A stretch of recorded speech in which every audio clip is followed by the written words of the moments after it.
On reste en Angleterre pour le sport puisque l'équipe de France féminine de football boucle sa phase de poule à l'Euro ce soir. Match face à l'Islande sans enjeu puisqu'elles sont déjà qualifiées et assurées de la première place du groupe.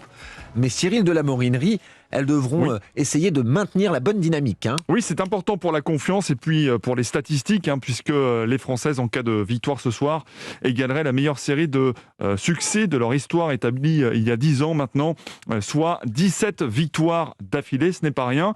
Deuxième enjeu, faire mieux que lors du précédent match, une victoire étriquée face aux Belges de 2-1, et puis soigner aussi la deuxième mi-temps. Ce n'est pas le point fort des Françaises qui, en général, débutent leur rencontre pied au plancher avant de faiblir.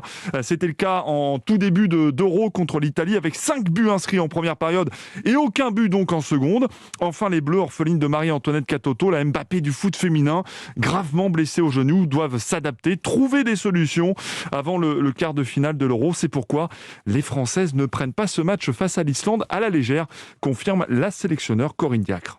Le groupe est concentré, même si le match ne compte pas pour notre qualif, ne compte pas pour la première place, mais il est important pour nous. On veut rester sur une dynamique de victoire. On veut continuer à garder cette confiance que l'on a. Donc, pas besoin très sincèrement de discuter avec les joueuses sur l'aspect motivationnel.